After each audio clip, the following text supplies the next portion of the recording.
When Lokithor offered to send me their 5-in-1 jump starter to review, I was prepared to hate it. Because while I love a great multi-tool, I really despise sharper image style gadgets that pretend to be tools, but are really just toys. The Homer. So here's what we're going to do. We're going to test this guy, and we're going to determine if it's a toy or if it's a legit multi-tool. Now, the Leatherman Wave is my benchmark for what a world-class multi-tool should be. It combines several functions into one compact device that you can carry with you every day. It's built with quality materials, it's well-engineered, it makes as few compromises as possible, and most importantly, it has real-world utility. The Lokithor AW401 combines a jump starter, a DC power bank, a work light, a tire inflator, and a power washer. I started with the jump starter because if that's a fail, there's no reason to go any further, and this video can be really short. Now, the jump starter is rated at 2,500 peak amps, and that sounds pretty good on paper because by comparison, the HULKMAN 85S, which has been my top pick, is rated at 2,000 peak amps. And like the HULKMAN, it has that all-important force start mode, which overrides all the safety nanny features and lets you jumpstart a completely dead battery. So to test this, I completely disconnected the starting battery from my Ford Raptor and connected the Lokithor directly to its 6.2 liter V8. And here's what happened.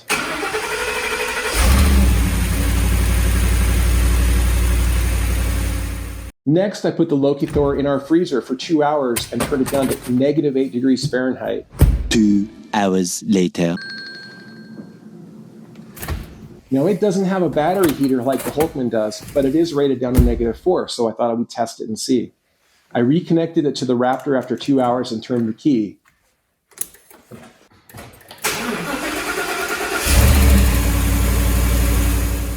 A couple other pluses, it has some of the best battery clamps we've seen on any jump starter. And it supports two-way 60-watt fast charging. You can charge it in an hour and a half from either the USB-C port or from your 12-volt power port in your car. The only thing I could find to complain about on the jump starter was that the force start button wasn't labeled well.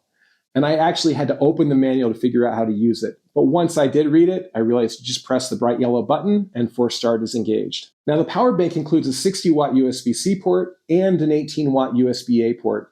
It also has a 12-volt power port rated at 10 amps, so you can connect all your 12-volt accessories. The 74-watt-hour battery is identical to the HULKMAN 85S. The one thing I'd love to see included in the box is a cigarette lighter port so that you can plug in all of your 12-volt accessories. But they're easy enough to find on Amazon, so if you really need one, you can get one there for about $6. Now, every jump starter in the market has a light, but the Lokithor's light is like nothing I've ever seen in a jump starter.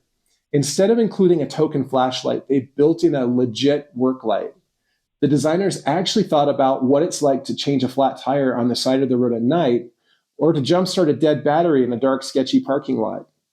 Now, here's the HULKMAN light. Here's the Lokithor light by comparison. It's a night and day difference. Now, the Inflator delivers 35 liters of air per minute. For comparison, the top-selling DeWalt cordless inflator only delivers 14 liters of air per minute. And Amazon's recommended cordless inflator delivers 30 liters of air per minute. But for a real-world test, I completely deflated the tire on our Subaru Outback and set the inflation pressure to 32 psi, pressed the start button, and walked away. It automatically filled the tire to 32 psi in about 5 minutes and then turned itself off. We have a hot spring on our property, so I figured this would be a great place to test the Lokithor's 200 psi power washer. It's basically a transfer pump with a spray head. It's rated at 2.4 gallons per minute, or about 125 gallons on a single charge. Just snap on the included intake hose with attached filter and drop it into any water source. It could be a lake, a river, a cattle tank, or a bucket of water. Then attach the output hose and the adjustable spray nozzle.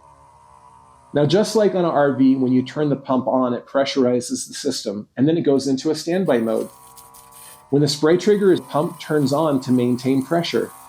It should run for about an hour on a charge. And it actually has more power than I expected. As you can see, it easily knocked the clay mud off my boots. It filled our 5-gallon bucket to the brim in about 3 minutes. The on-demand water feature would be awesome for camp showers, pet washing, and general cleanup chores when you're away from a pressurized water source. But I think the real killer app for this is beach duty. Paired with a 5-gallon jerry can, you could imagine washing off your kids, your boogie boards, and your beach toys instead of filling your car or RV with sand and salt that you know is going to be there till the end of time. So what's the bottom line? Is the Lokithor a toy or is it a multi-tool? Well, going back to my criteria for a great multi-tool, it's built with quality materials, it's well engineered, it makes very few compromises, and it has real-world utility in spades. The Lokithor AW401 gets my legit multi-tool stamp of approval, and it has earned a spot in my truck. I'll include links in the video description for this and the other models that don't include the water pump and don't include the air compressor. And if you like this video, you know what to do. Let YouTube and me know that you enjoyed it and that you learned something from it. I'm Scott with Trail Power, and we'll see you next time.